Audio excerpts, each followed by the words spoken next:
Is that Björk approved? It actually had some of the artistry of Björk in there when you started coming in with the moaning vocals. My favorite song from Björk's discography, maybe it's the perverted part of me. It's one of her personal albums. It's from the 2010s. It's I think it was a soundtrack of a movie about Iceland, because she's from Iceland and everything. And the whole song is just like like it sounds like someone's gasping, but it also sounds like a sexual moan. It's 4 minutes of that. So why don't we do that? I do that, and you say ODcast. Okay.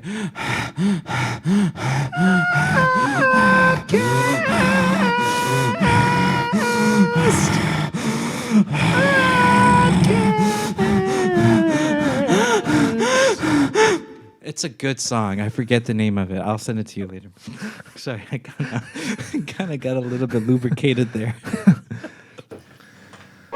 Oh shit! It's okay. Let it fall. Let it fall. You want it to fall? I don't care. What do we have for a shot? Seagram's whiskey. Whiskey. Okay. American blended whiskey. I'm going to open this first as a chaser. Okay. Well, Triple beverages. this is Lagunitas Hazy Wonder. Just got our Lagunitas sponsorship. Yeah. Thank you to the fine folks at yeah. Lagunitas. Yes. That's bullshit. No one's sponsoring us. Will we ever get sponsored? Maybe in If we episode keep it 5, up. episode 6? Yeah. Next one. Yeah. This is 4. Can Yeah. you believe we're already in Episode episode 4. 4? I want to. Yeah. Let's just try the. Ooh, hoppy. Yeah, it's... Hazy Wonder. This is a good beverage for summertime. Well, Really good. perfect now that it's 30 degrees out. So. Yeah. And let's take our shot. Shots.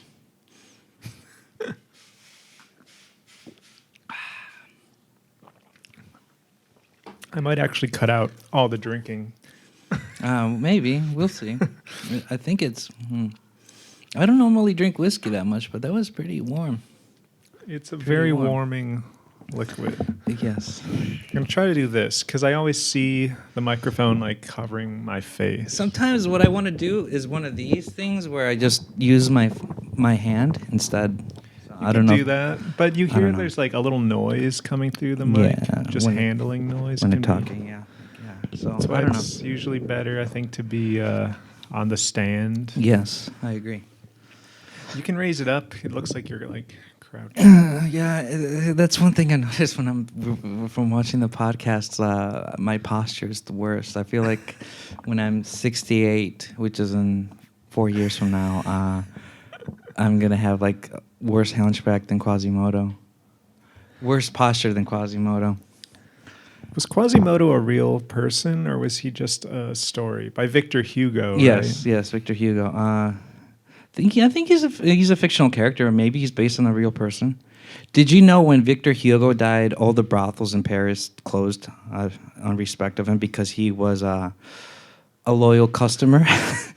I think I have heard that Isn't it? story. That's crazy. That's crazy. It's beautiful. Yeah. Loyalty. Do you read a lot of French literature? No, No. not since high school. Not I think since I had high to read Les Miserables in high school. How was that? Was it miserable? I actually remember finding it interesting. Jean Valjean, stealing the bread, all that stuff. Good book. I like the musical. Do you like musicals? I hate musicals. I hate it with a passion. Just categorically, you can't stand any musical. Okay, I'll give you story time. I went to see Les Miserables with a group of friends on Christmas. I voted against it. I said, I do not want to watch this. And they all wanted to, so I was like, fine. I warned them that I'm not going to watch it, that I'm going to be miserable watching it. Have you seen the movie with Hugh Jackman and Russell Crowe, right? Yeah, and Anne Hathaway. Anne Hathaway. So remember the scene where the little kid dies? there's a scene where the little kid dies. He's like a prominent figure in the movie, like throughout the whole movie. You know, she pops up here and there. I forget if it gets shot or gets hanged. Right? It's been a while. So he dies, and the whole audience was quiet, and I was the only one yelling out loud, "Thank God," because the kid was so annoying. I'm gonna have to see a picture of that kid because I don't remember which kid you're He talking kind of looked about. like a French version of Tiny Tim. Not the ukulele singer, but No, the Christmas. The Charles Story. Dickens version. Charles Yeah. Dickens, like a blonde French version of Tiny Tim, but more annoying. I gotta adjust my mic a little. It's too low. Well, that's really rude of us. Welcome to the ODcast, everyone. Yes. Hi. This is Hello. episode 4, if you heard already, and my name is Oscar. My name is Dylan. Dylan.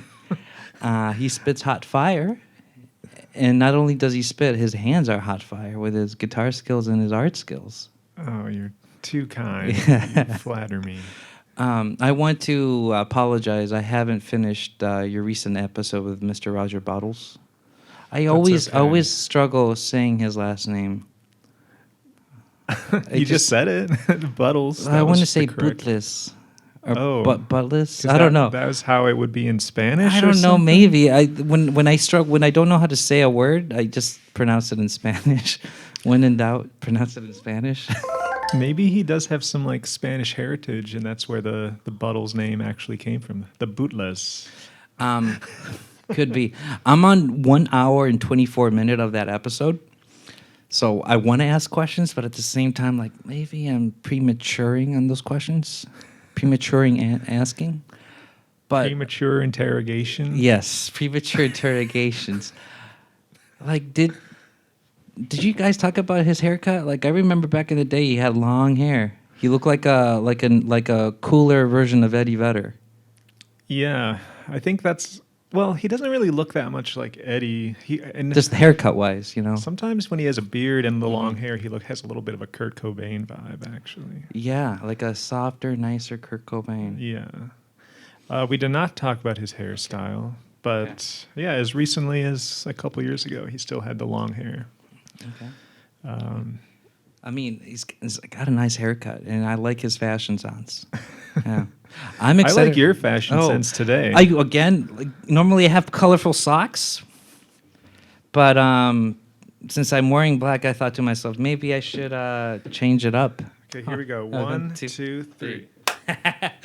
Well, I also decided to wear this. This is my first time wearing this because I have a feeling we're not going to record this before November 20th, another episode.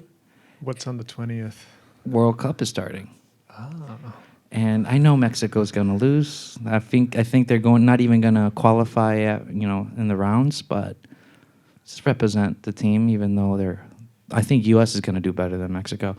But I digress. I know this is good content. This is not sports related. We do talk about sports. Do you still watch football? Because I remember how our friendship started about you trying to convince me to like football, American football, that is, not the emo band, the sport. I try almost every weekend when there's a Bears game going. I'll like put it on for about 10 minutes and just be like, I just lose interest. Mm-hmm. I like it in principle, but it's I'm not interested in the sport anymore. Do you have a favorite quarterback? Like all time or for the Bears, or what do you mean? Both. For the Bears. Are you more of a Trubisky guy? The peak of my Bears interest was like during the whole Jay Cutler time, he was like infuriating, like both bad and sometimes really good. Mm-hmm. So like that was we had a lot of ups and downs with Jay Cutler, but now I don't even know who's the quarterback of the team anymore. That's how little I pay attention. I forget to, and I don't care. Normally when I watch talking about the Bears. Normally when I watch football, it's with my family members, and I troll them. Like I start dissing them. Like I got a family member that are Bears fans, and then I got another family member that's a Packers fan, and I just go back and forth. Like, oh, look how much they suck. I don't know. I think they don't like Packers watching. Suck too now, right? I don't know. Aaron Rodgers is still doing good, but I mean, Oh. I don't know. But the problem with Aaron Rodgers, again, it sounds like I know my S hit, but I don't know my S hit. Problem with Aaron Rodgers is he needs a good wide receiver. Is that what they called? The ones who catches the ball. Mm-hmm. And if he doesn't have a good wide receiver, he's not good at all. You know, it's a team sport. Yeah, I It's mean, a team sport. he's still good at placing the football in a good spot, but if the receiver doesn't catch it, you're right. It doesn't matter. I think this is a good transition for another segment of our show called Ask Dylan Anything. This is the segment where the fans ask Dylan some questions, and I have some questions for you from the fans. Really? Are you ready for this?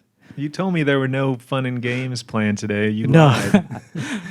We They're just didn't even not talk using about it. We didn't even talk visual- about it. visual aids or anything.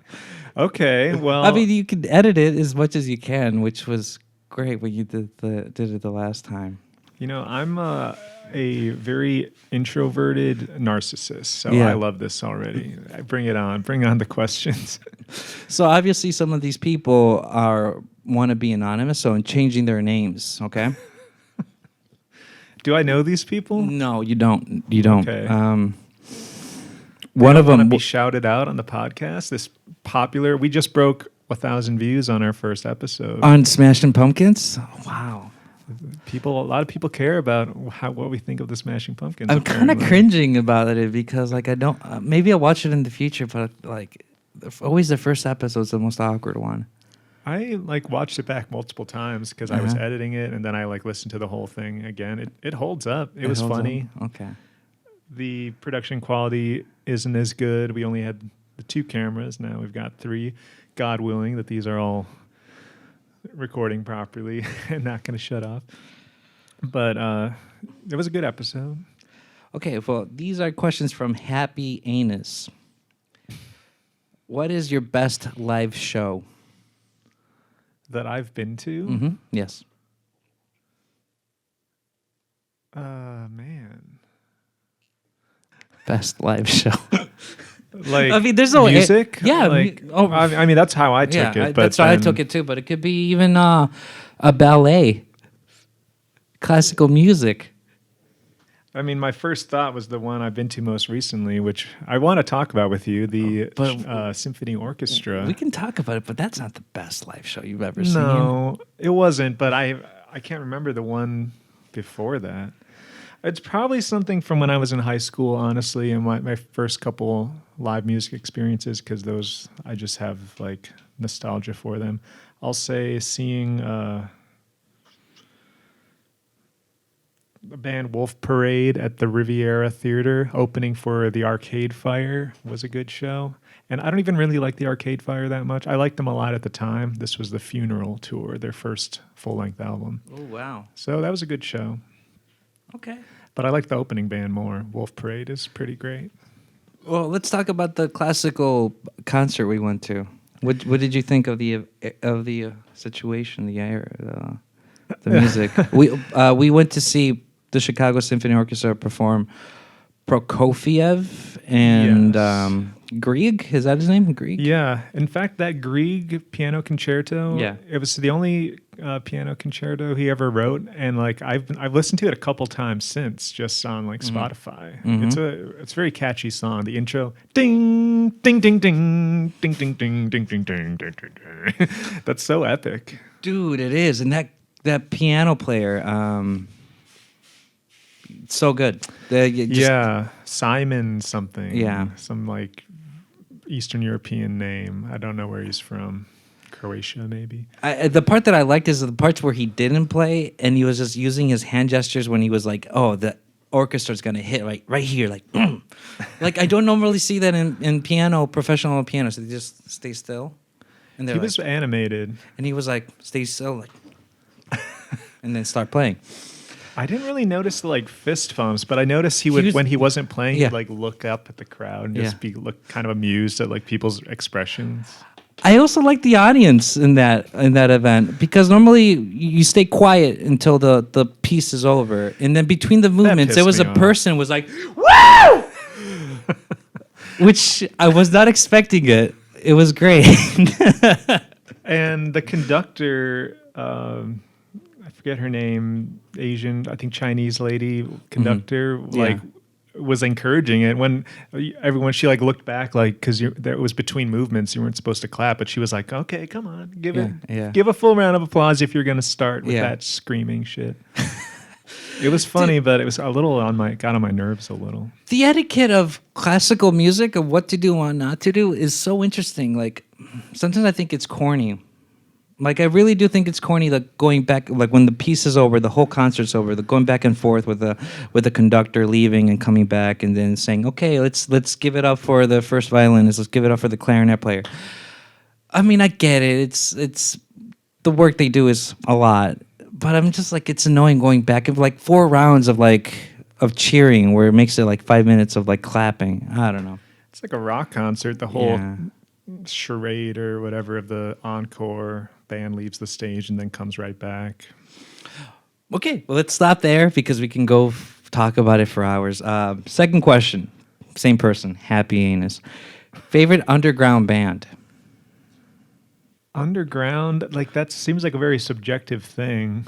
Underground, so they're just like not on the radio. I think so. Well, who even listens to the radio? Radar, low radar. I feel like there's so much underground music now. Man, I suck at these questions because I don't. All my answers are going to be very out of date and like from when I was in my late teens, and I cared more about that stuff. I was giving you simple questions because it's going to get harder. Oh, okay. The first ones are music related, and then afterwards it's going to be artistes. Okay. I'll say a band from Canada, like the last 2 bands I mentioned, Wolf Parade and Arcade Fire. There's another band in their circle that I saw at the Metro a few years after that show I just mentioned. They're called Frog Eyes, and they're a very interesting, artsy rock band. Are they like the Frogs or no? They're like a more demented, serious version of the Frogs. They're not as funny, but they're like just as twisted and kind of like creepy. And it sounds almost a little medieval. The singer sounds like he's out of the Baroque period. Yeah. Good answer. Question number 3. Favorite non-English speaking artist? This is an artist that I mentioned on the podcast with Roger, so he's fresh in my mind. First one that came to mind, I'll just spit it out. Antonio Lopez Garcia. He's a Spanish painter. He's really good artist. I gotta check and I don't him think out. he speaks English at all. I saw a documentary about him, and he only speaks Spanish. Does he speak with a lisp?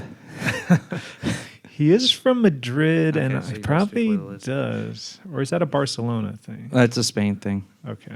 What music, if any, do you listen while creating art? Well, lately it's been stuff related to this podcast. So Björk, then before that it was Kanye and Bob Dylan. We talked about this on another podcast. I've gone through a big like podcast phase, and I'm just now getting back into music. So it's been the stuff for the podcast. Least favorite genre? Whew. I feel like country is such a cliche because I do like real country music, like Hank Williams and stuff, but I wouldn't really choose to put on modern country, like pop. I agree with you. I have a problem with modern country, and it really did change after 9/11. I think pre 9/11 country is great. After 9/11, it's been really post nationalistic kind of country music, and I really don't like it. Oh, really? Yeah. I remember like the Toby Keith era of like fist pumping patriotic country music, but I feel like now it's just like as vapid as any pop music. The only country song I like that's been after 9/11 is it Toby Keith? I forget the guy's name. This I got friends in low places. Is it Gary? I'm not sure. Oh, I forget. I don't even know if I've heard I like that song. It's a good song. Okay, last question from Happy Anus. Favorite instrument other than guitar? I mean, do drums count? Yeah. I think so. I guess I'll just go drums because I feel like bass guitar is a cop out and it's still kind of a guitar. Some people make the argument that bass guitar is more of a percussive instrument than anything else. You can definitely approach it like that. I'm very curious who this happy anus person is and why they have so many questions for me. But I guess that was the last question. I mean that was a lot. Yeah. All right. The next person, their name is Ignatius C. And this is a lot of art questions, maybe even get philosophical. Okay, so I'm just warning him. What does art mean to you? Whew. Man, what does art mean to me? I'm going to keep referencing things I talked about with Roger because he said art meant freedom to him, like as a kid and even now, and I disagreed. But now I'm going to say freedom. Freedom? Okay. And just expressing yourself. The two biggest cliches I could put out there as an answer, but I really think it's just another form of communication, but it's one that can be a lot more abstract and doesn't need to have a specific, like what we're doing right now, communicating. Hopefully it makes sense to you what I'm saying. Otherwise it's kind of pointless. But art can be communication that can be you don't have to understand it, or you can take a different meaning away from it, and that's okay. And I think that's the beauty of art. Okay. All right. The other question is, at what age did you know you wanted to be an artist or knew art was what you were born to do? I would say that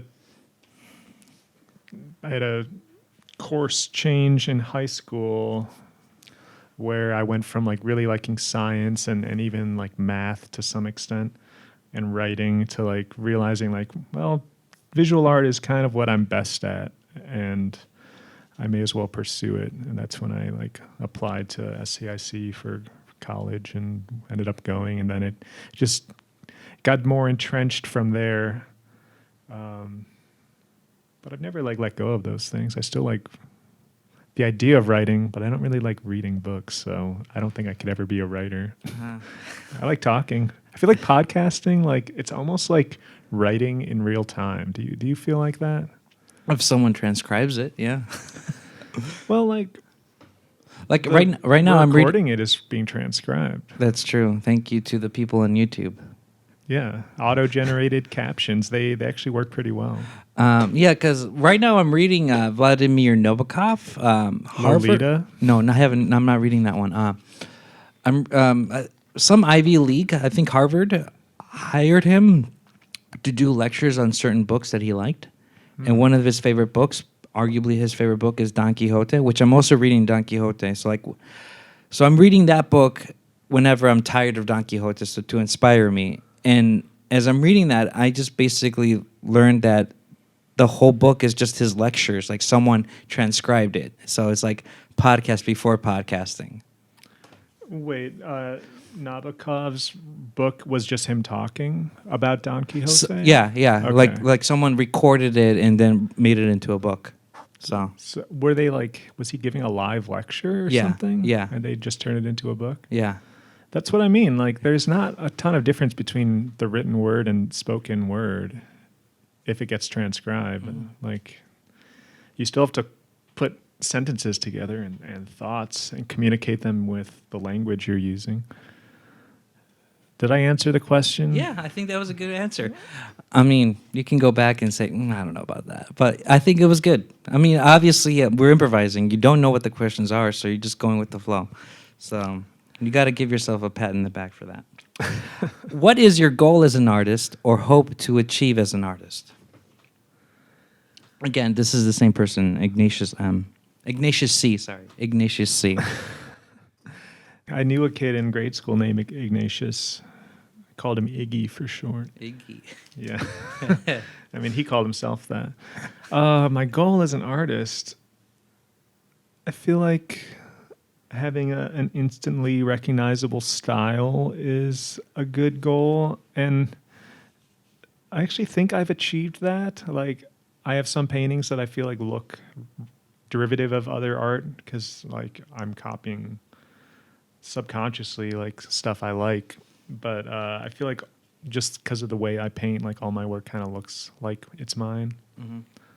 So I just want to make more and better stuff. That is a good answer and a good transition to this question. What is your creative process? I try to just clear my mind and let the act of whatever it is. I apply the same creative approach to like music as I do art, where you just like kind of let your subconscious flow. So like having an idea beforehand is what I try to avoid doing. Like I just try to start and see where it leads. And to be specific about painting, like I start with a drawing, and the drawing like has no plan generally, and then I add paint to it, and that's more structured, and I can just like zone into the technical side. But the drawing side has to be like spontaneous, and I try not to fix it if I don't like it. I just like do it. Does that, okay, this is coming from me. Does that affect your OCD? Because you do have some factors of OCD. Do you battle that? And is that an internal battle as you do the sketching session of the first draft? It's so hard to like let myself not get overly critical. I've like almost wrecked and abandoned so many paintings because I like didn't like it at the start, and I usually like hate it after the first couple hours of the drawing, but then I put it aside, come back a couple days later, and like I start to feel like, oh wait, there's something here. But I almost never know what it is in the first session. I'm never happy with it. Okay, I think you just answered my question. This is another question I have, but I'm going to ask it anyways. What advice do you give to artists or future artists who have that OCD, and like when they see something they make a mistake on, and they just don't want to do it anymore? What advice do you give for those? Don't judge it. Just like do it and have some space from it. Like try not to ruin the thing that you've created, because you're going to be tempted to like just erase it or paint over it or wipe it away. But if you can like fight the urge, just take a break. Just like, and it can be a long break. I have canvases I started months ago that I hated, and then you come back with a different mindset and you like can appreciate it because it's almost like someone else did it at that point. And I find that's a little more like fun to like work on something that just kind of is there instead of something you're purposely trying to make. Okay, thank you. This is the last question from Ignatius C, and that's it. This is after this, it's the over session of Ask Dylan Anything. So the question is, do you enter the creative flow state when you do art? And if so, how does that state feel to you?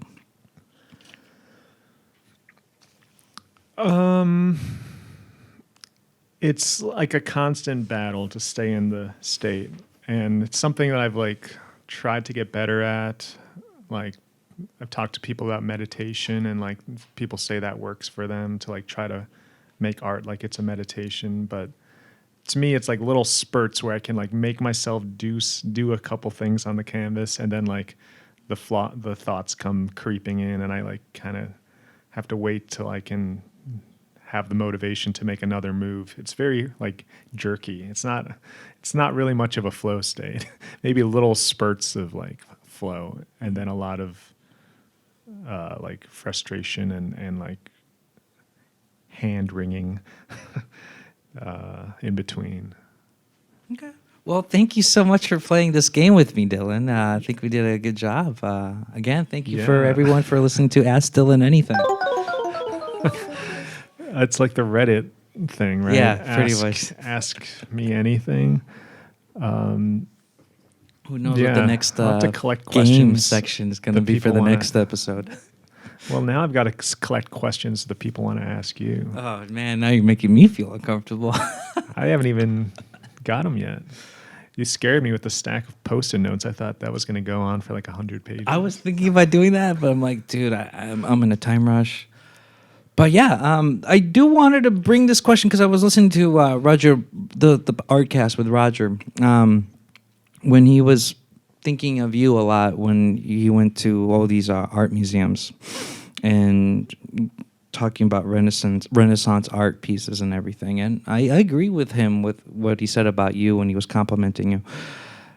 The question I wanted to bring to you is, are you more inspired by Renaissance art or Baroque art?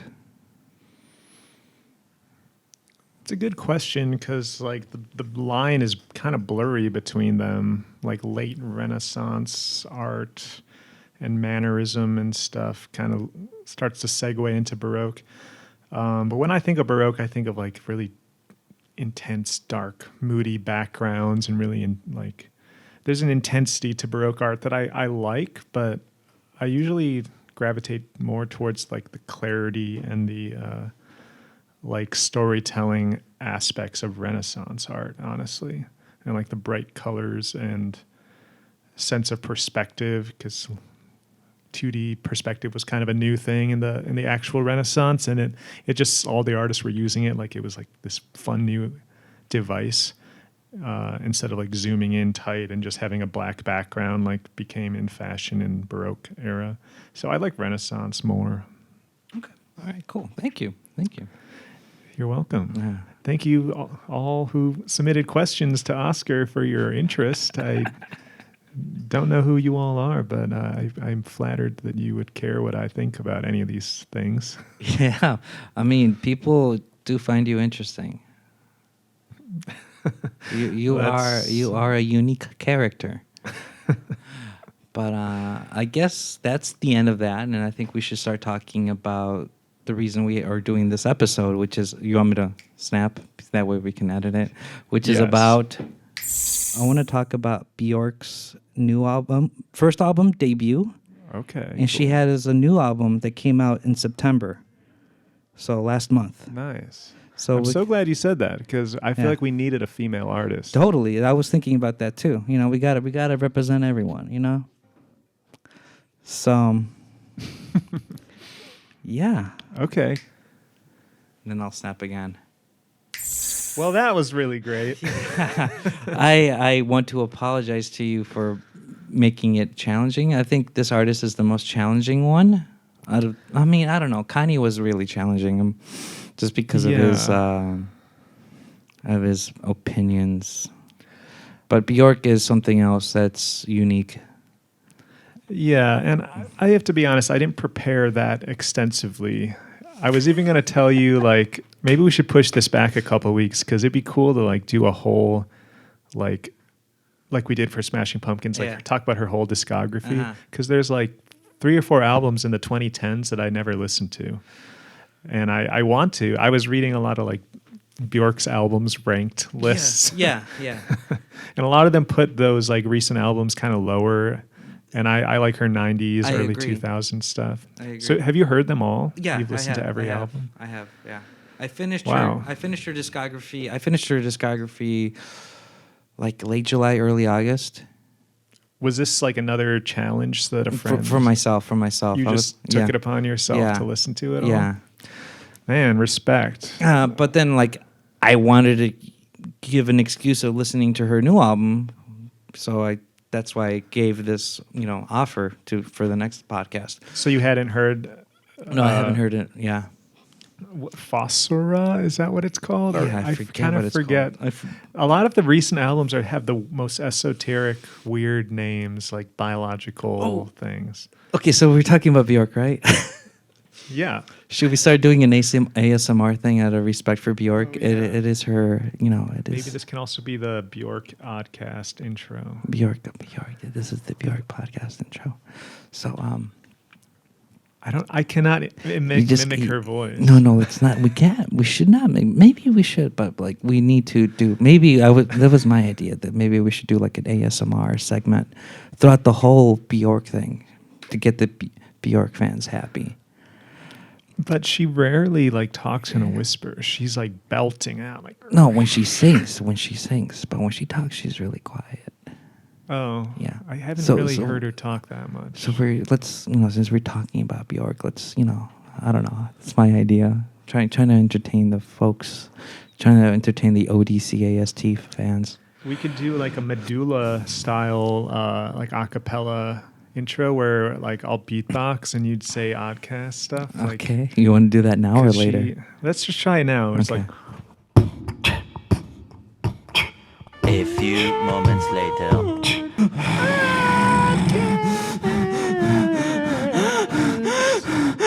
It's a good song. I forget the name of it. I'll send it to you later. Sorry, I kind of got a little bit lubricated there.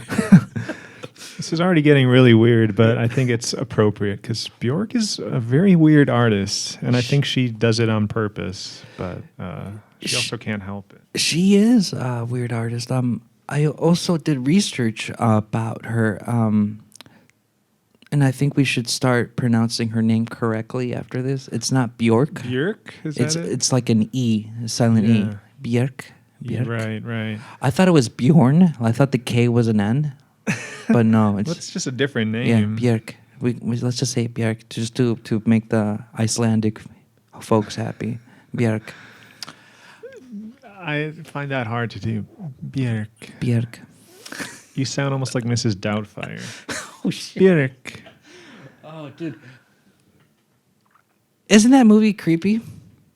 Very creepy, yeah. But funny. I remember it cracking me up so much as a kid. That movie gave me a curiosity of trying lobster. Because of that scene with the lobsters, I was like, I wonder how lobster tastes. Is that like towards the end when they go to the restaurant? No, it's or in the middle something? when Mrs. Doubtfire was. Where she's cooking? When she's cooking the lobsters. And she just orders it or something? Well, she also wasn't wearing makeup, and she had to put like the frost on her face to cover her face, so she Yeah. wanted people to know that it was Robin Williams' character, whatever his name is. Rest in peace, Robin Williams. Rip. Can you imagine? He would have still been alive, probably making movies if he had not killed himself. Yeah. I don't know how old he would be now, but that would be a very different world we'd be living in. Yeah, it'd be, to quote Lou Reed, those were different times. Yeah. So we're gonna talk about the new album of Björk. But what is your favorite album of Björk? For me, it would be either Homogenic or Vespertine. I like those those kind of like third or fourth albums of hers the best. I feel like that's something I wanted to talk to you about, is just like the lifespan of an artist in any medium. Like I feel like it's rare that it's more than 10 years. Mm-hmm. And Björk is definitely an exception. Like she's like, I think the new album is really like creative, and she sounds just as like passionate as ever. And so the little bits I've heard of the last couple albums she's had.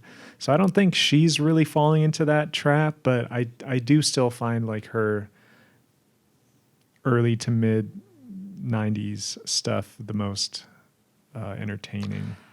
I agree. I think the 90s and early 2000s is the best, the sweet spot of Björk.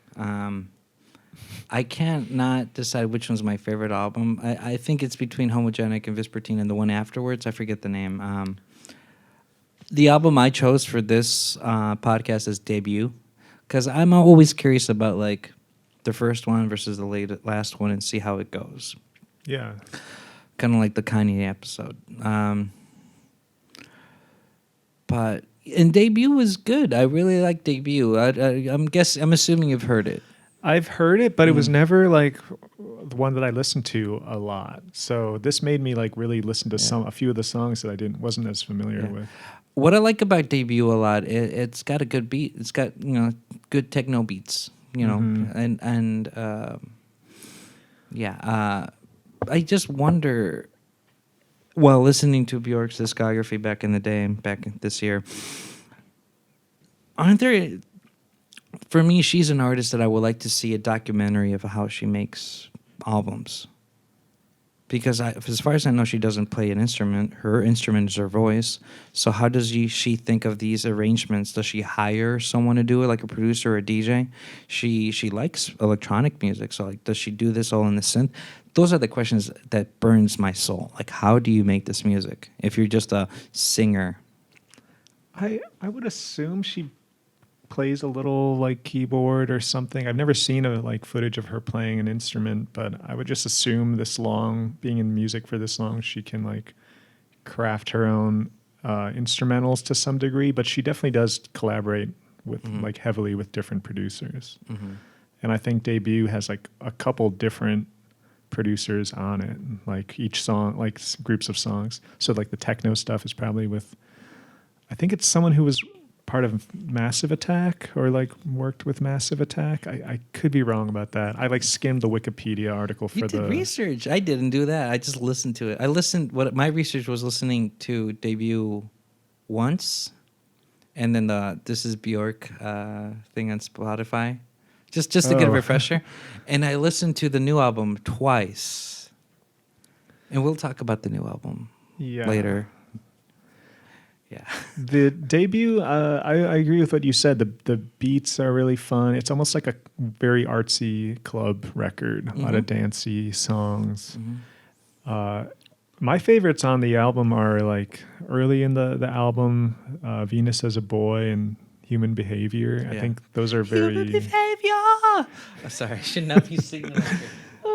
Yeah, you should. This is the perfect time. Human Behavior! Dude, I think she is top, like one of the best, if not the best, female singers in music history. It's between her and Mariah Carey. Like, yeah. I mean, Mariah Carey is great for what she is with pop music, but the thing about Björk and what makes her so fascinating and amazing is like she's true to her art. Like you know, we've seen artists like David Bowie, Madonna, where they just mold to whatever the culture is, whatever the scene is. Björk is like, I like pop too. I also like this weird, obscure, atonal music. I like it all. I can like the simple stuff, and I also like this complex stuff because I enjoy music overall. And like she's one of those rare artists where she's been true no matter what. Yeah. Agreed. What shocks me is how like that experimental stuff was like part of her artistry from even like her first full solo album, and I haven't heard too much Sugar Cubes, and like Neither have I. there was an album she put out before Debut that's like her and some like acoustic like jazz ensemble. It's really good. Glinglow, really, yeah. really good. She like I can see where people say jazz is dead. Quotations, jazz is dead. But people like Björk, see how I did that, Björk, and Radiohead, and other ones. Are they jazz? Modern day jazz? They're giving jazz a pulsating opportunity to live again. To quote Frank Zappa, jazz is not dead, it only smells funny. But I guess it stands true in this situation because like it gives a living opportunity for jazz artists or jazz freaks to like, okay, Björk can be jazz if we arrange it differently, and so can the Radiohead. Yeah, I mean, jazz, I guess if you classify jazz as just being like very experimental avant-garde music, then I would agree with that. But jazz to me feels like more like, it's like classical music. It describes a specific historical style.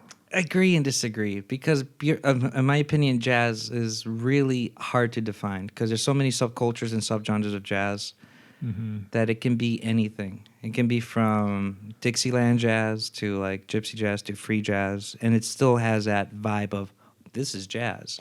Is Björk jazz? No. Is Radiohead jazz? No. However, it does challenge that jazz brain to say, well, this can be jazz. Do I make any sense saying that? Yeah. And I feel like people use jazz as a way to describe that like very challenging music, that it can be it can sound like any genre, but have like the spirit of that like freedom and evolution. Like free jazz doesn't really sound like Duke Ellington or something. Yeah. It sounds like fucking noise a lot of the time, but it's jazz. Yeah.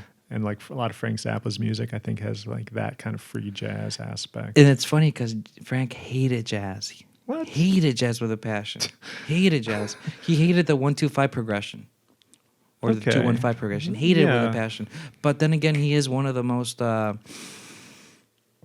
progressive folks of fusion music, you know?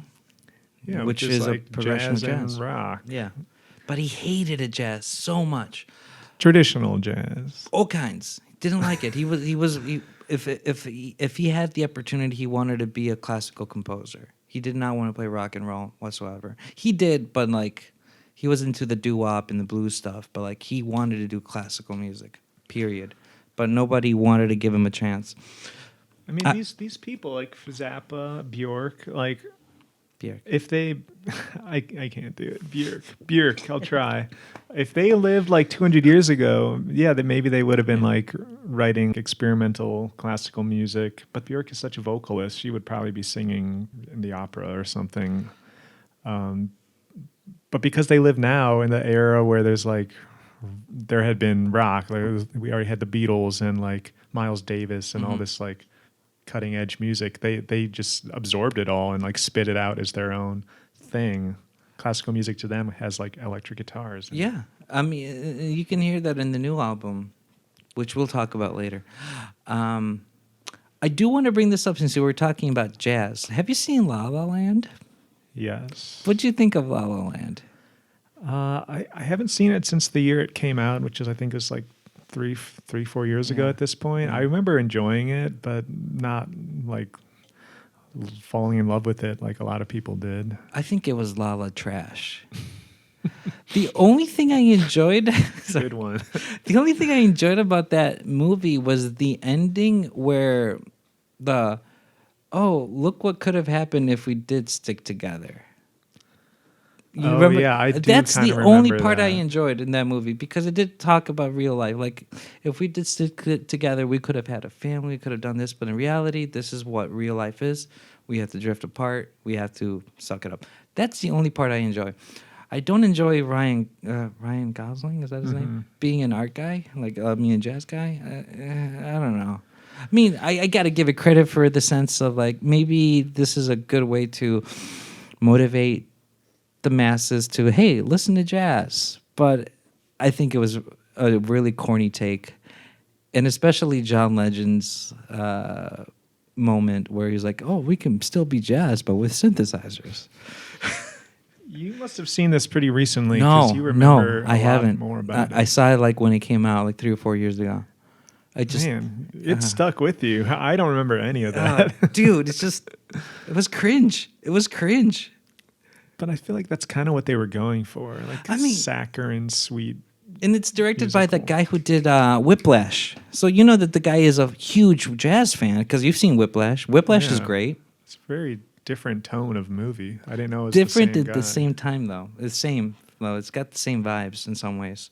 It's not as intense. It's not anxiety driven, but you can tell the guy likes jazz, likes to talk about like someone's motivation to do something big in their life, even if it's something that's not a niche, so to say, you know?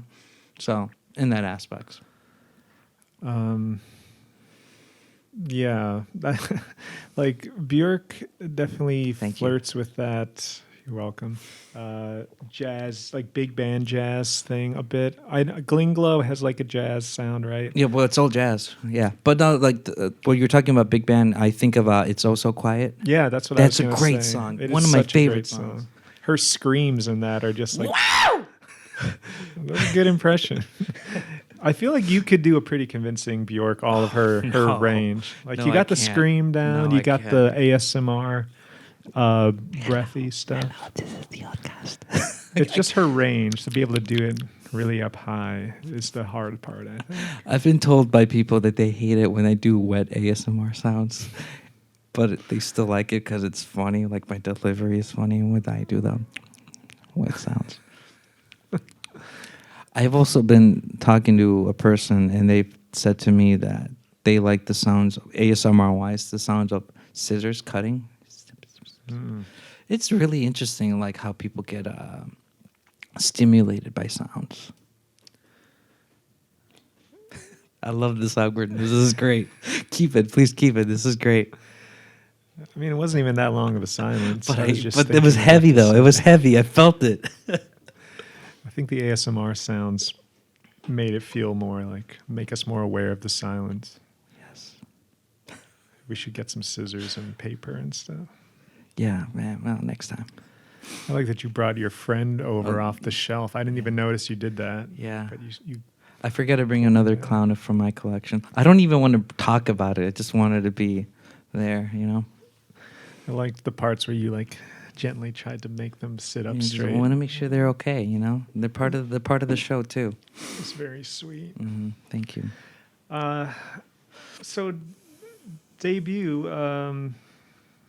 Anything else you want to say about debut? It's experimental in the sense that she was also fooling around with audio, you know, engineering, like on there's more to life than this. Thank you. You know, I don't remember the song, but that's the one where like. Well, you suggested we maybe cover that one. I have no idea how we would do that. Yeah, it's just I like the fact that she's talking about like how, I don't know if you feel like this, but like when you go to a party and you feel like you're having a good time, but you have that anxiety, is like, I want to leave and I want to do something else because this is BS. What's the point of life? You're thinking of these super huge metaphysical, philosophical things, and in the end, you shouldn't be thinking that because you're in a party enjoying yourselves. And here she is making a song about that, about the anxiety, her being in a closet or somewhere by herself, and still singing the song, and you hear the background music, like, but her voice is right here. So I like that. That was really cool.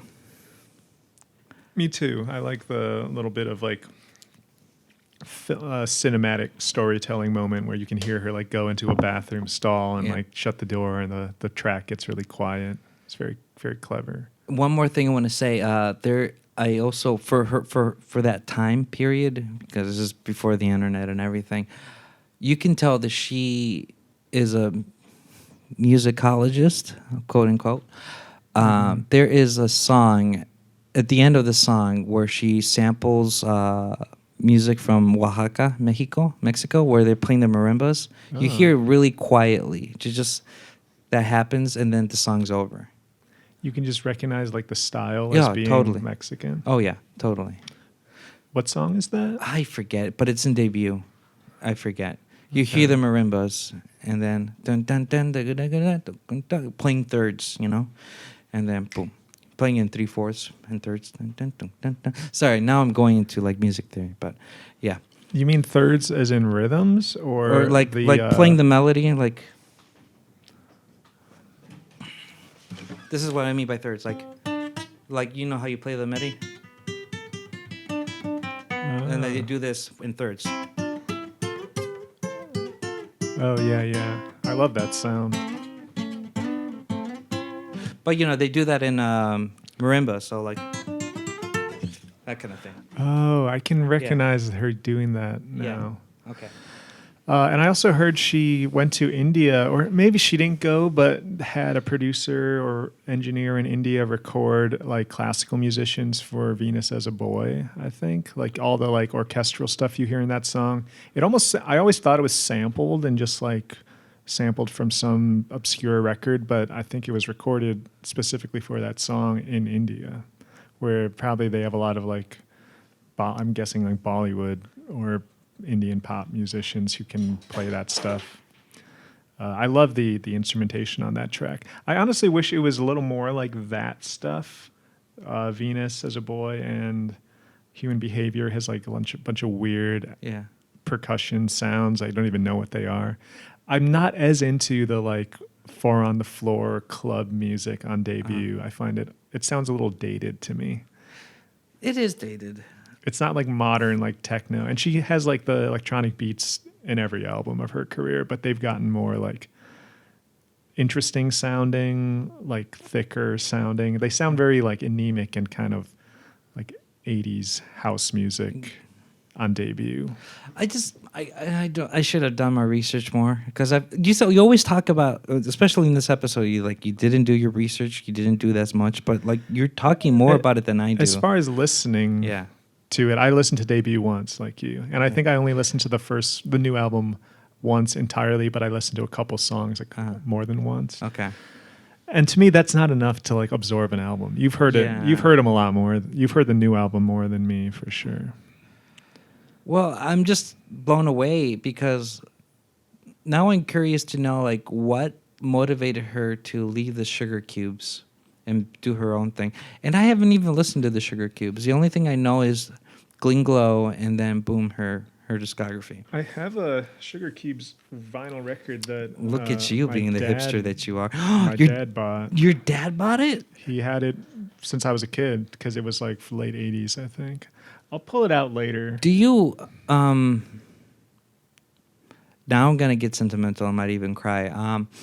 Do you have vinyl pieces that is sentimental for you that because of a loved one that you have? I would say that's true of like 90% of my vinyl collection. Really? Is it all stuff either my dad or my mom bought? So I don't yeah, a handful of them are like I bought or Brooke bought, but a lot of it's like hand-me-downs from my parents. So wow. It's hard not to put them on without thinking like what they were doing 30, 40 years ago when they bought them and listened to them. Wow. Sorry for being heavy. Like the reason I started record collecting or motivated me, I was in Mexico and I saw my mom's vinyl collection, and I took it. And one of them was Supertramp Breakfast in America, right? And I saw someone wrote something like, "Dear Lucy," that's my mom's name, like, "I love you so much. You're the best, blah, blah, blah. Here's a gift from you, blah, blah, blah." And I confronted my mom about it. And she was like, who the F is this, right? And I'm not saying that, but like, who is this? And at the time, my mom lied to me. Like, oh, it's some boyfriend at the time. Well, she didn't lie to me, but she didn't tell me the full truth. Later on, I find out that thing that person wrote was my biological father. Holy shit. Yeah, but it took 4 years of confronting my mom to admit that truth. Like, she didn't want to tell me that. But like that motivated me to collect more vinyl, and because of that, now I have 2 Breakfast in America's copies, one from my mom's and one for myself. Because you gave it back to her? No, it's mine. You just have After 2 of them now? I have 2 of them now. You just, that meant so much to you that you bought another one when you saw it? I mean, I just maybe got it at a thrift store or something, but yeah. So I think that's what motivated me to collect more records, just because I like that, or maybe, I don't know. Was that just when you first started getting into vinyl? Yeah, like 14, 15, around there. Oh wow. Yeah. Yeah. Wow, was not expecting to tell the story in the Björk episode, and I wasn't even expecting to tell the story. Period. Wow, it got heavy. It got heavy. So let's change the subject. Let's talk about your favorite album. See, I didn't know we were doing it that way. I thought we were just talking about debut and the new one. But you said that you didn't want to talk about debut. You wanted to talk about your other favorite one. I did say that, but I didn't. I like listened back to a couple songs to get ideas of like what to cover, but I didn't listen to any other album all the way through. There's some that I just like know really well, like Homogenic and Vespertine. But I can definitely still talk about them, but I wasn't prepared to. Okay. What is it that you like about it? I was going to say this earlier, actually, because it applies to debut, too, is that I like it when Björk goes just, like, kind of accessible and pop. Like, I like the melodies that are just, like, more familiar to me, because her voice is already so alien, and, like, the way she pronounces words in her Icelandic accent, and when she sings in English, it already sounds so weird that like just to have it be a kind of a more conventional melody like draws me in more, and that's just me. Like I don't get down with the super progressive experimental stuff as much. I like it in small doses, like when there's an interesting spin on the production, but it's overall just like a simple pop or folk melody or something, and song structure. So Homogenic is like the pinnacle of that. I feel like it's got a lot of really strong melodies and great lyrics, and it's not too harshly like experimental and like it's not like weird for the sake of being weird yet. Like some of the later Björk, I feel like it can be. So more pleasant for the audience's ears. Yeah, Okay. I like to just have a soothing musical experience. You're the opposite. I know you like really aggressive, like hardcore punk and stuff, and you like being challenged as a listener. Yeah, I do. I mean, it's funny you said that because I've been wanting to ask you this question for the long time. Like, for me, without getting really biographical, I enjoy music once it's personal, once it hits, if it has a feel. If it has a feel, I love it. That's why I enjoyed blues music. And for the longest time, I was all about blues and I was all about progressive music. And I did not like punk because at the time, for me, punk was Blink-182, Green Day, et cetera, et cetera. And I got made fun of for liking Nirvana and not Blink-182, and I hated punk more because of it. And it wasn't until a friend of mine, let's call him JJ, introduced me to punk, introduced me to hardcore punk, and he showed me a video cassette tape of Minor Threat playing live. Mm-hmm. And that was the first time where I understood punk because it had the same element in blues music, in quotations, where it doesn't matter what you play as long as what you play has that feel. It's got a feeling.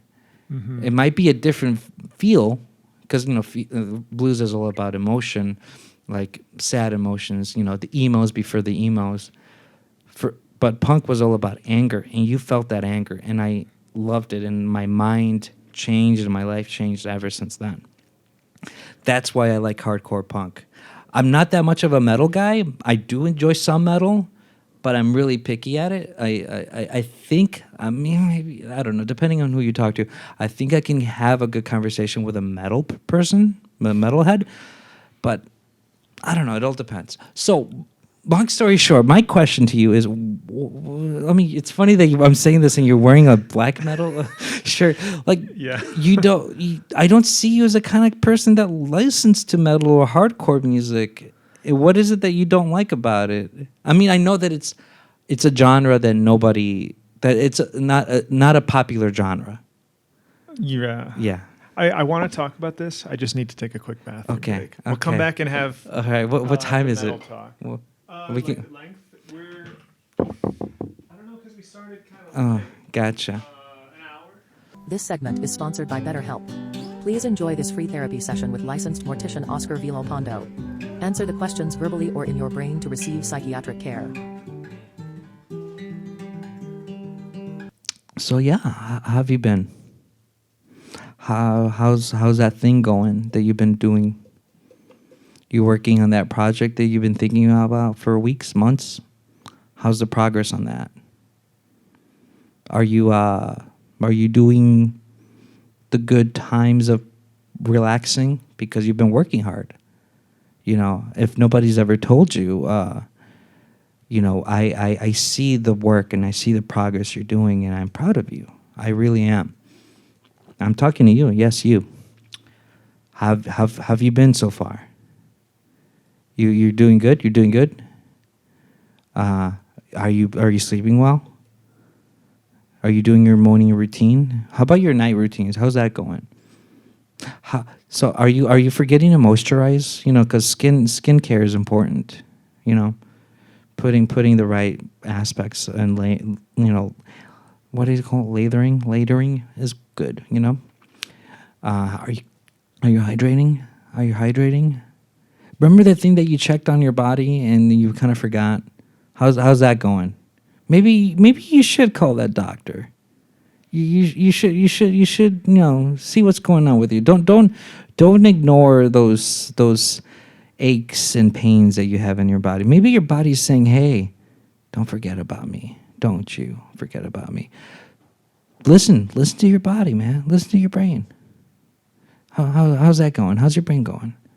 Is your brain mentally stable for now?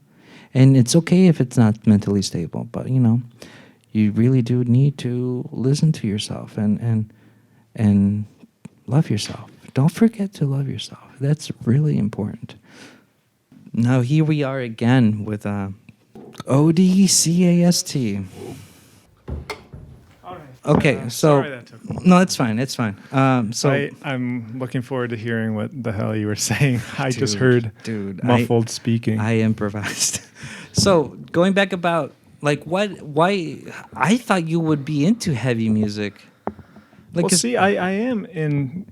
I actually like. It's really fun to play metal stuff like on guitar or bass. Like I really like doing like heavy, chuggy rhythms and stuff. But I don't listen to them much anymore. When I was in high school, I like definitely went through a black metal phase of like bands like this. Like, and I remember going to Headbangers Ball at the House of Blues by the river. This is new to me. I didn't know this. I was like sophomore in high school, pretty young, like 15. I went with my friend who also liked black metal, and we saw Cradle of Filth and a couple other like metalcore / black metal bands. And I remember listening to it a lot at that age, but I don't really enjoy like listening to metal. But it's more fun to play than listen to me now. Mm-hmm. But punk, there's What about something punk, so. homie? What about punk? I love like. Sorry for sounding aggressive. What's wrong with you for not liking punk? I love the Clash. Yeah, the Clash is good. Even like the Sex Pistols album is good, but I like hardcore, like American super fast angry music, like Black Flag, Minor Threat, and stuff. Like I can't really get into that mindset. You can't. Have you been to a concert? Like, have you been to those concerts? I've seen like local bands play in that style. Yeah. And it's fun. It's like fun to watch people thrash around on the dance floor and stuff. But it's not music that really speaks to my like temperament. A big part of it is the live format. You need to be in that moment to understand it. Yeah, I can see that. But there's people who like listen to it on vinyl. In fact, our upstairs neighbor who we're gonna record with later, like will play that just on record a lot, and he's really into that style, like really fast, aggressive punk, and he's not really a metal guy, but more definitely a punk guy.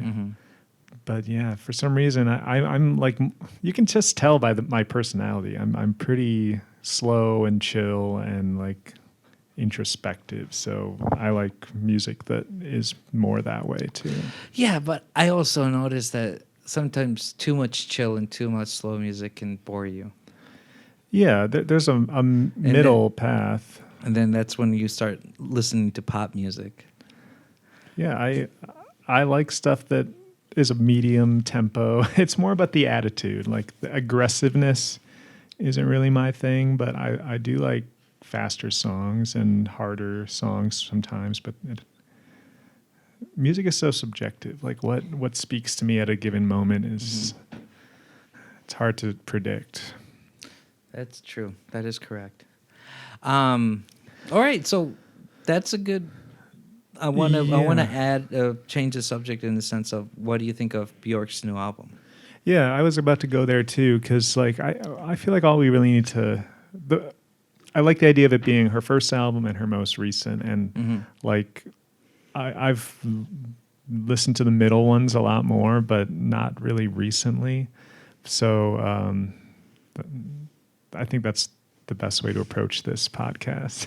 I mean, we'll go with the flow as it goes. Have you had this thought? Maybe it's just me, but I feel like there's a couple different kinds of podcasts. There's a lot, but as far as music discussion, there's like the very informed podcast where the hosts do a lot of research and they're basically telling it almost like a lecture of like this is this artist's history and then a very like detailed musical analysis.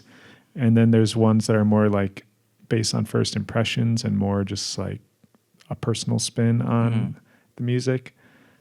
I feel like we're closer to that, but I do want to bring it a little more into like the first category with a little research and like talking about the history that we can find out. I think that can happen as long as if I mean, we can do it with any artist, but I think it's much more. If we like a certain artist more, it will get more personal. And then again, the beauty of a podcast, we can make it as long or short as possible. I know I mentioned this in the last podcast, but like, and I'm showing my age too, but like Sound Opinions. Do you remember listening to Sound Opinions when it wasn't on NPR? It was on XRT. Tuesday nights, XRT. I think I do. I even remember when they had a live TV show on. Yes, like same here. And PBS. WTTW, yes, Yeah. same here. I prefer that era of Sound Opinions than what it is now on NPR, because in XRT it was 2 hours, and they put the music on, they started talking, and it was freeform. You know, I mean, there was a bit of a structure, but it was more freeform. And then they had the TV show on WTTW. NPR now, it's only 1 hour, and you can tell that it's super organized, super structured. And I don't know about you, maybe this is my personality, but I don't like it when it's super structured. Yeah. You know? I don't either. And it's been a while since I listened to Sound Opinions. Yeah, I even thought about it. Maybe we're like the next Sound Opinions. Oh my God. Am I Jim DeRogatis because I'm the fat one? And got glasses? We're like basically the same and got size. glasses. No, shut up. You're handsome and tall. We're Stop like it. the Stop same it. height. No. How tall are you? 5'10". You're 6'1". Because you seem like No, it's the hair maybe. I'm not quite 6'1". No, I'm you're- like you're- a little over 6, but like Yeah. not all the way. Maybe to 6'2". Oh no. Well, get your idea Six out. and a Yeah. half inch. It's But you the always instant feel like matters. higher than, I mean, as tall as me when we stand next to each Nah, other. Nah, dude. I think it's the hair. It's just the hair. You do have very tall hair. And I'm planning to grow it even more. But what do you think of the new album? So weird. And like, did you do any research into the concept of the album? Yes and no. Did you realize it's all about like the life of fungi and mushrooms? Yeah, I noticed that. I actually read along with the lyrics as they came up on the screen with Spotify. You know how it will tell you the lyrics. I did that like for the whole album, which I haven't done in a while, and like her lyrics always blow me away. They're so interesting.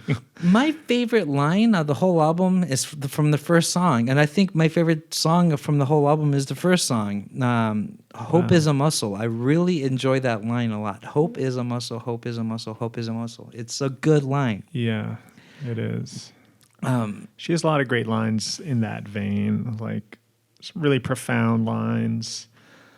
Like the song All Is Full of Love that we may or may not cover has a line that's like, you'll be given love, but maybe not from the sources you've poured yours, which I think is just so profound and so true. Like we're always like trying to direct our love at something, and sometimes it doesn't love us back, but you will be given love. It just will come from somewhere else. I think that's like fucking brilliant. Musical interlude. Sponsored by BetterHelp.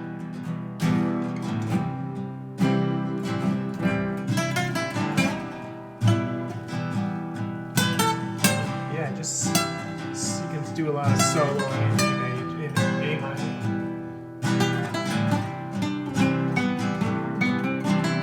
You'll be given love.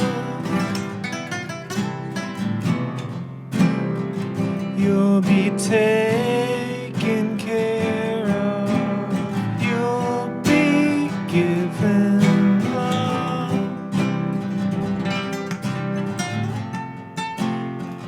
You have to trust it. Maybe not from these sources. You have poured yours. Maybe not from the direction.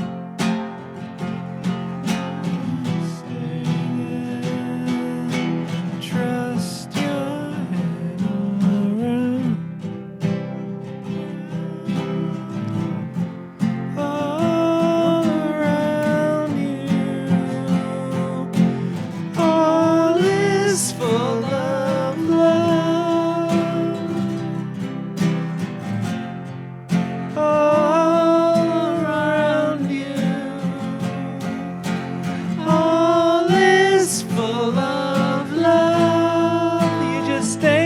deceiving. All is full of love. Your phone is off the hook. All is full of love. Your doors are all shut.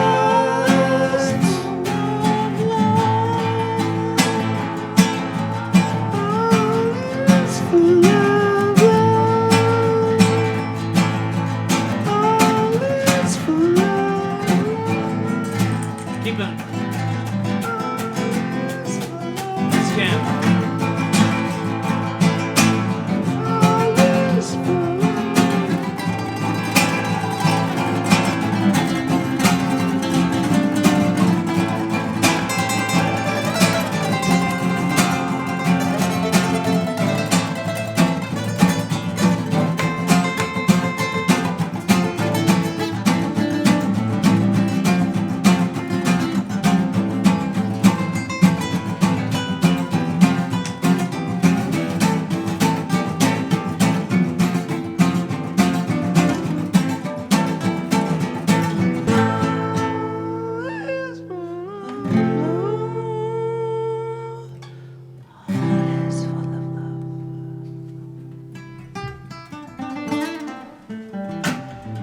I really enjoy philosophical music, and Björk is right there. And she does it in a way that's so like clear and unpretentious. Like I'm sure there's people out there who think Björk is pretentious as fuck because her music is so weird and artsy, but I think she's actually like extremely down to earth. And her lyrics are profound, but they're like in very simple language, probably because it's her second language, English. So they're nothing like super flowery and complicated. They're just to the point and just really deep thoughts. And I think her voice always like delivers it well. I wouldn't say the first song is my favorite though. It's like starts on this really dissonant atonal note. My cup of tea. Yeah. Again, like you like the more like aggressive music. It could be because I saw the video along with hearing the song for the first time, and I need to see this music video now after this. I was just playing it for you. I enjoyed at the beginning. It looks so weird, and if you listen to the song on Spotify, they're showing clips of the video. Yeah, and they're chopped up in a way that's like not quite in sync with the vocals. It just looks like a bunch of weird like GIFs. You know what it reminds me of? What? Do you watch Star Wars? Are you a fan of Star Wars at all? I'm not a fan of Star Wars, but I watch it. You know the first movie, A New Hope, when they go to the cantina in Mos Eisley and there's a band playing of like aliens? That's what Björk's aesthetic. I'm singing Is that how the song goes? Yeah, it's the cantina. Yeah. Star Wars cantina. Okay, yeah. It looks like Björk is in an alien band in a spaceport in another galaxy. It's funny you say that because I think the opposite. It's got Alice in Wonderland vibes. Did you see that video? Yeah, it's got just Alice in Wonderland vibes with like. I mean, this is the thing where I don't want to sound racist, but like, I know she's Icelandic, but like she's got Asian vibes to me too. She does look Asian for some reason. She's not fully white, you know, like.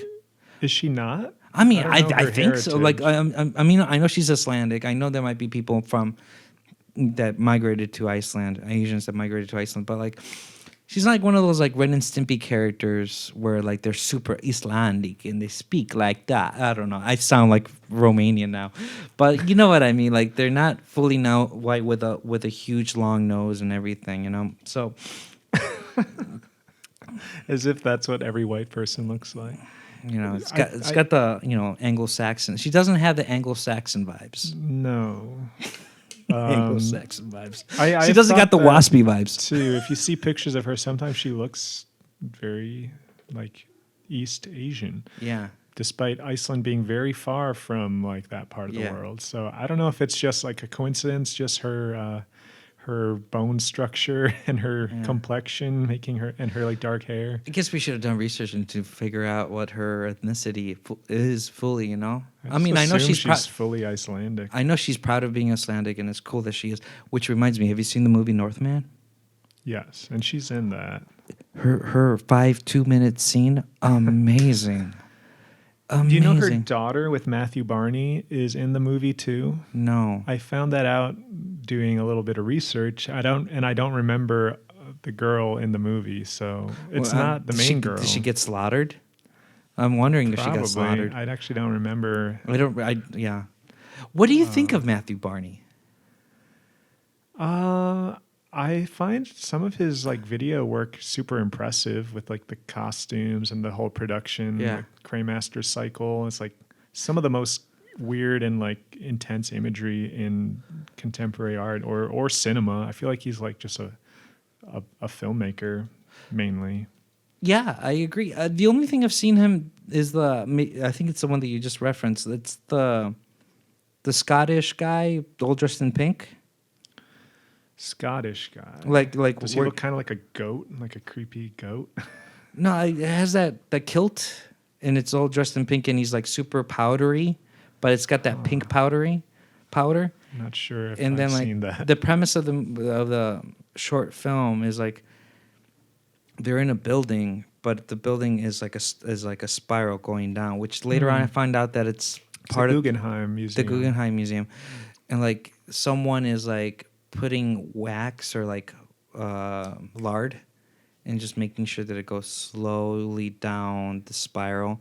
And if that when that's happening, there's also another character who is handicapped but dressed like a leopard.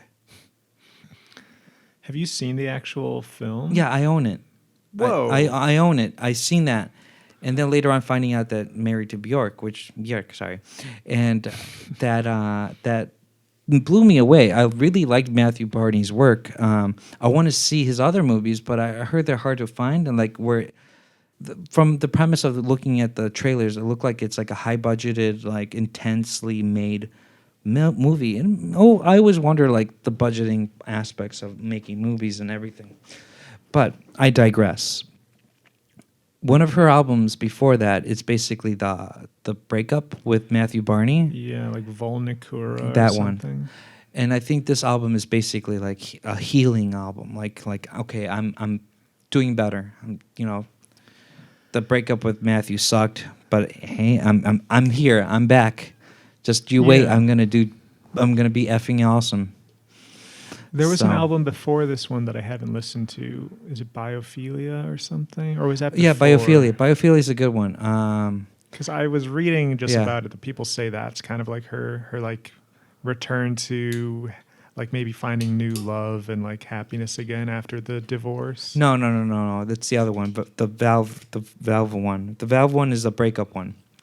Biophilia is basically just another album where she talks about rocks and gems and everything. Then it's the one between Volnicura and this one. That they said that she has a new album.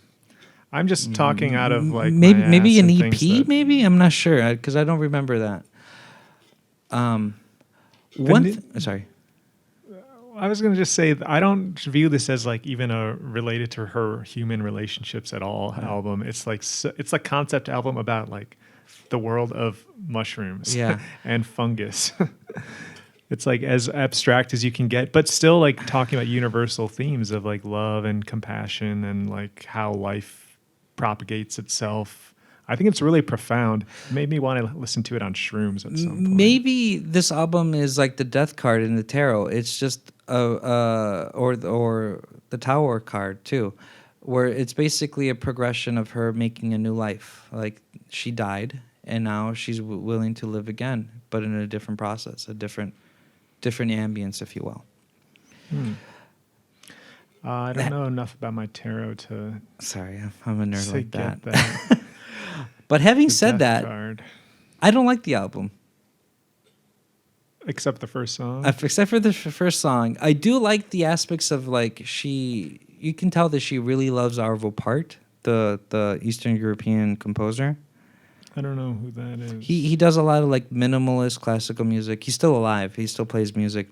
He does a lot of like choral music. Our mutual friend Raya really likes him too. So it gets a lot of like just dissonant things, and it's just enjoying really ambience music. If the best way for me to simplify it, and you can hear the influence in Björk's music, especially this new album. maybe I'm being spoiled.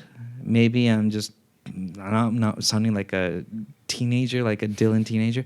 I don't like the album as much because it doesn't have a beat. Yeah, for sure. The first song has like Yeah. the heaviest beat with the reggaeton. And I was hoping to hear that throughout the whole album. I was thinking like, Musical interlude part 2.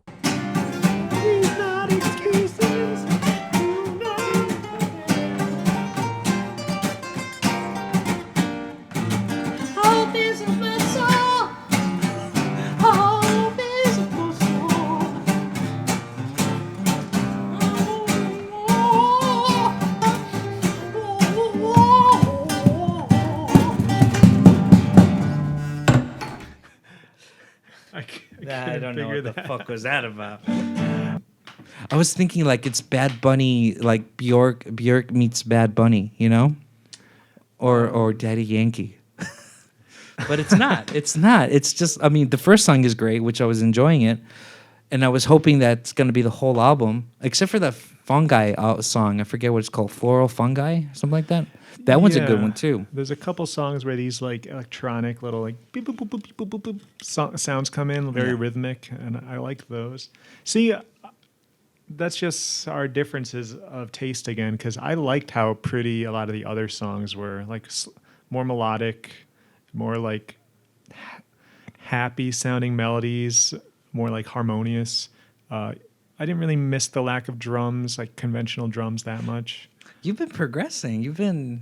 This is a new side of Dylan I haven't met, which I like. I'm just, staying true to my sensibilities. I like pretty. I like soft. I guess you contain multitudes. That's right. The Dylan episode is probably the most I've prepared. Like, I listened to that full album multiple times. I don't think it really made the conversation any deeper. Like, we still kind of, I feel like we just skimmed the surface of Rough and Rowdy Ways, Bob Dylan's latest album. And like, I found our Kanye conversation like just as good, even though I didn't even finish Donda Deluxe. So I didn't really put that much emphasis on like really listening to Björk's latest album over and over. It's definitely not my favorite of hers either. But I do think there's some pretty profound moments where like comparing us as humans to mushrooms and like the way spores propagate and like, I think there's an interesting concept there. No, I agree. That made me think of this, and I wanted to ask you this as an artist, and I'm using the word artist generally, not like you doing oil on canvas, but like there is a sadness, a vibe of sadness I get with Björk, and I sympathize with it a lot, and I wish I could hug her. Like, I wish I could show her sympathy and care and love for her. And that sadness comes with the weird uniqueness that she has. Like, I wonder if there are certain artists out there, they're speaking their true selves, but sometimes they hate their true selves because they wish they can be, for the lack of a better word, basic. They can be like the Mariah Carey, the Britney Spears, and be loved by everyone and be cool with everyone. But, like, that's not her. She has to be weird because that's her, you know? And sometimes I wonder, like, does she wish to be weird? Does she not wish? Does she wish to be normal, quote unquote? I know normal is not a good word, but like, does she wish to be the common folk because then she can be loved by everyone? Because I found out PJ Harvey and Björk had like a little, they performed a song, you know, right? So Björk loved it, and PJ Harvey's fantastic too. But PJ is like, nah, I'm good. You're too much for me. I'm good. And I wonder, like, that form of rejection for Björk can hit her ego a lot. And I get, and there's also a lot of courage for her to keep on doing what she's doing, like to keep on marching on the beat of her own drum. But sometimes it sucks. It sucks being alone. Do you understand what I mean? Lonely at the top. Or yeah, something. yeah. I mean, yeah. She's one of the biggest artists in the world, I would say. Like, as far as people who aren't in the mainstream, like pop world, but still very well known and well respected. I feel like she probably has the level of like fame and like pop relevance that she wants. I don't think she would want to be like Taylor Swift or something and be more like mainstream. I think she's doing, aside from the couple like more like melodic, prettier songs on the album, like there's really the song she put out as a single is so out there and so weird, and that's what she's choosing to like represent herself in 2022. So she's clearly not going for like mainstream appeal. She's trying to challenge people, and she's trying not to repeat herself. And I respect her a lot for that. It still means I'm probably going to go back to her older albums sooner than I'm going to listen to like her latest one again. But I'm serious. Like, I feel like this would be an amazing album to listen to on psychedelics, because like I feel like she wrote it on psychedelics. It could be, maybe. Oh, it's a Just good thing. like the mindset of like fungal spores. I listened to it sober, and I listened to it twice because the first time I did not like it, and I'm like, maybe I missed something. So I listened to it the second time, and I still didn't like it, but I still respect her for doing something new. Like, I don't hate the album, you know? I think my favorite song is the last song, which has her daughter as a guest vocalist. Oh, that's so cute. I got to listen to that. And I didn't know that her daughter was anything. I just would have assumed all the voices were Björk's, because it Look just at you saying it correctly. You're peer pressured me into doing it. They all kind of sound like layers of her own voice, but there's a layer in there that I could see being a different, like, younger person. I just noticed in the Spotify credits, it's her daughter's name, all in lowercase, which is kind of funny. Like, because Björk's name is capitalized, but I don't know why her daughter decided to be all lowercase. But I think it's like a Gen Z thing. It could be a Gen Z thing. I know someone that they prefer their names to be not capitalized at all, even if it's alphabetically correct, like, you know, the first letter to be a capitalized. They're against that. I don't know. I do it out of respect. I'm not even gonna fight about it. I'm not gonna be into like a, you know, conservative person who's like, oh, you need to respect the English grammar. No, I'm not gonna be that guy.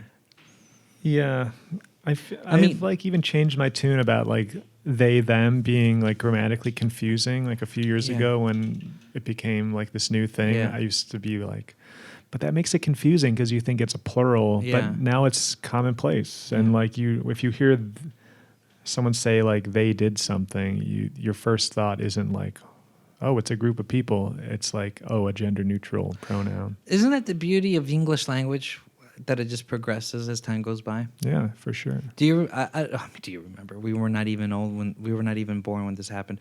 When what do you call those things? The Morse code.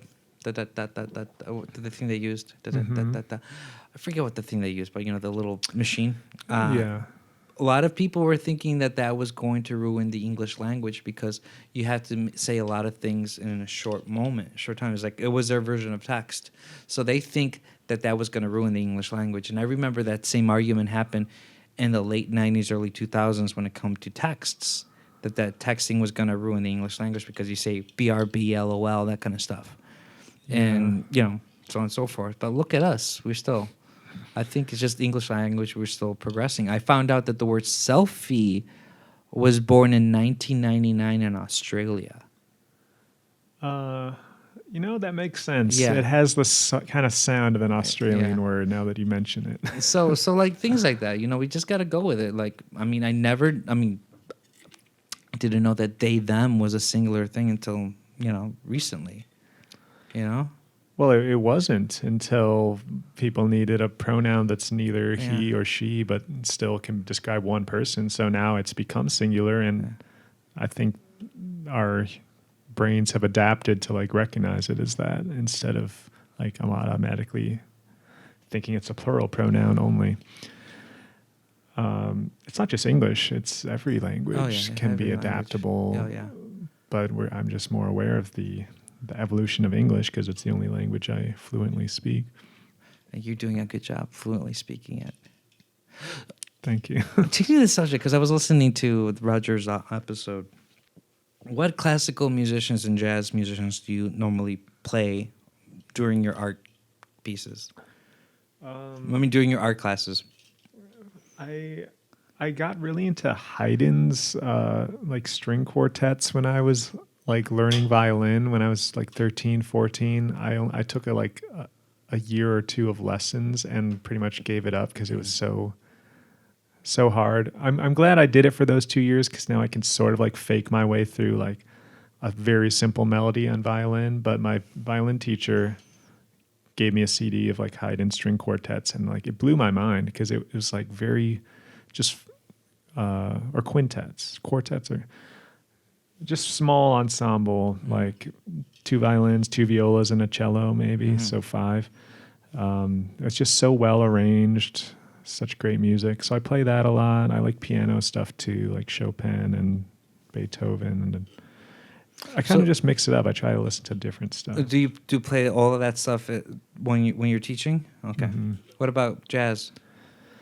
I'm real basic when it comes to jazz. I'll put on like Kind of Blue. I was gonna say it was a Kind of Blue. Yeah. The go-to. Yeah, I'm not that well versed in like good jazz. I don't really like the like schmaltzy big band stuff that much. Yeah. For I'm looking for a specific like tone when I'm in drawing class or painting class. I want it to be sort of like trying to find the right ambience or right atmosphere for it. Yeah. Yeah, and Miles Davis in that era is good for that, I think. Anything else you want to talk about Björk wise? I don't know. Maybe not really. Okay. We could try playing some. Okay.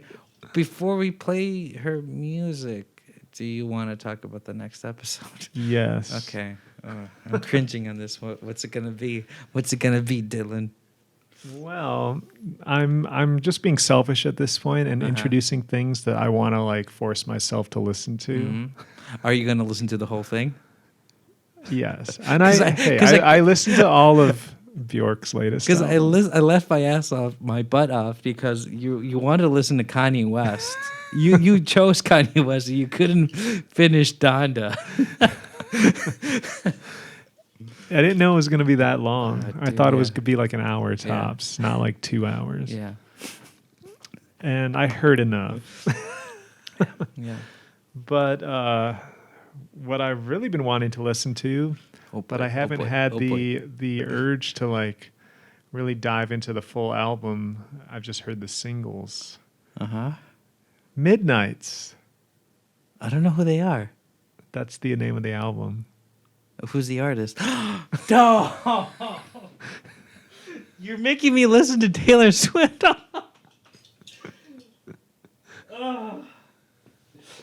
Okay, fine. We're doing it. Oh my god. Why? Oh my god. We're just listening to Midnights? Yeah, maybe we'll just review her latest album. Is it? I don't know that much details, but like I know there's like when I go to Target, I see that there's several versions of Midnights. Is it the same one? Oh. I don't know. I heard she was putting out a bunch of like B-sides, like 3 a.m. or something was like. My God. Okay, we're gonna listen to it. Jeez. All right. We don't have to. No, we're doing it. If this is gonna bring up like unpleasant thoughts or memories. We're doing it. No, it's not because of that. No. It's just the reason I'm cringing is because I forgot who said this. I think the bassist of Black Sabbath, Geezer Butler. I forget who said that. Oh yeah. He did not like, and he's got a good argument. He said, this is something I should talk about the next episode, but I'm just going to bring it. He doesn't like Taylor Swift because he's taking advantage of the fans. She's taking advantage of the fans. How is she doing Like, that? why don't you just make a whole album? Why are you teasing the fans by making different versions of it? Like, you're just using your fans. And that's a good argument. Commenting on Taylor Swift. Oh, dude, didn't you hear like years ago when WAP came out? And he didn't like WAP. And like, I mean, I don't know if you know that much about Black Sabbath, but like, I think all the members of Black Sabbath are Christian. they're Christians, so like he's basically saying it in the Christian sense. I don't like WAP because it's too nasty, and I'm like, dude, shut up. Like you're in Black Sabbath. You had your thing. Enjoy other people have their own thing. But regarding Taylor Swift, he's got a good point. Like, why are you torturing your fans for more money on this aspect? If what you're saying is true, like if each version of each album of Midnight's is different with different B-sides, I don't know what the different versions are. Yeah, she knows she has so many fans that will. She broke a record of having like every song on the album was in the top 10 of like the Billboard charts or something. There was some like crazy record she just broke with this album that it like did better than the Beatles, right? Like the last time someone did that was the Beatles or something. I heard. Okay. And I've heard like two. Have you heard any of it? Have you heard like the singles? No, I haven't heard the singles or anything. No. They're pretty good. I've been paying attention to Björk and Björk only. She's kind of like getting back to that 1989 era of like electro pop rock. Oh, I was hoping it was country. I really miss her country vibes. There's some of that. Let's stop talking about it. I want to be surprised. On Midnights. But I don't know. Should we compare it to anything? What if we compared it to something that's not Taylor Swift? I don't know why we would, but like I don't really want to go back and listen to her first album. I feel like I've heard enough early Taylor. Can't you see? But actually, I've never listened to her very first album. To me. I haven't either. I think the most recent album I heard from her is Red. From Red to now. You know what I mean? Okay. I mean, excluding Midnight. I haven't heard Midnight. And I don't think I ever listened to Red. I kind of skipped. Red is pretty good. Red is pretty good. If you like 1989, it's like it seemed a little more like emotional. The Swifties are gonna hate me on this. Red is basically like a country version of 1989. Like it's more, like it's still country, but you can see that it's getting more poppy. Yeah, that was my impression from like seeing her play a couple of songs on like award shows. It was more like stripped down, like rootsy, country rock. But I like the 1989 style. Like I think she does like modern pop well, better than like some people do it. Okay, let's stop talking about Taylor. We can talk about it on the next episode. Yeah, and I really didn't like think too deeply about the realities of like having to listen to a full Taylor Swift album. But I think I genuinely want to hear every song and like think a little more critically about it. So I'm gonna stand by the choice. Okay, cool. Thank you for bringing that up. I wanted to ask you this question: what art did you make while listening to Björk? I just kind of like drew on a new canvas, like a weird like. It looks kind of religious. Should we look at a picture right here to see what it is, or no? Or you're still uncomfortable? I can show it. I didn't finish anything. I kind of just started. It's in the process. I will say that ever since we're doing this experiment, this project, I don't want to say that you're enabling me, but like you have, and I don't want to blame you. I don't want to feel like you are making me do this because in the end, it's me doing it. But for the lack of a better word, you've been pressuring me to do more art because I'm like, oh gosh, because I've noticed that every time, almost every episode, you put some of my art, and I'm like, and like I don't even credit it. Like the 2 hours later beaded. That was me. Thing, that was you. There's some. Well, actually, I did credit it, like the angel drawing. I said it was. I forgot about the angel. So you got to give me some new art for this one. Well, no, I was gonna put the reverse Uno card on you. I was gonna ask how's the progress on that first one that we did. Remember when you asked me to do? Yeah. How's that going? I haven't worked on it since you saw it last with the dark blue sky. But the fans haven't seen it, so here's an example of it. I'll include that. I'll show all the stages. So, yeah, you sketched out in pencil on the canvas, and now I'm like painting on top of it. Yeah. I'll show both versions. Okay. Well, yeah, I'm excited for this new episode. Maybe I'll work on it more before I post this, so I can show a more updated version. Well, for everyone, is there anything else you want to say? There's probably stuff that'll come to me after we're done, but my pet peeve when watching or listening to podcasts is like when they're like reading notes of like, oh, I'm going to talk about this and this and this. So let's just, if it's not coming to mind now, it must not be important. Okay. So we're good. Well, thank you so much for listening to the ODcast, the Björk episode. I hope you enjoyed this new formats of music of our renditions of some Björk songs. And thank you. Thanks. Peace. Peace.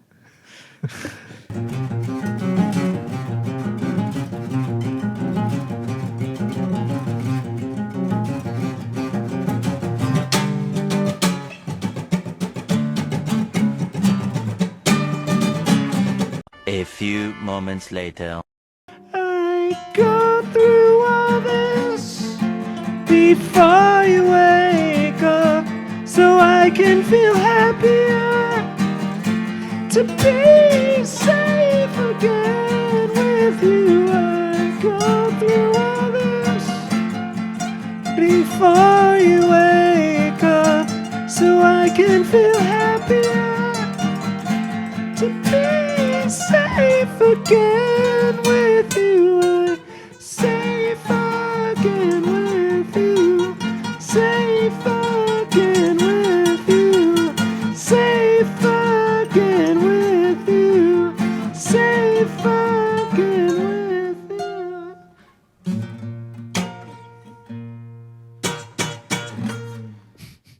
That was not bad. Better It's than the very beginning. high.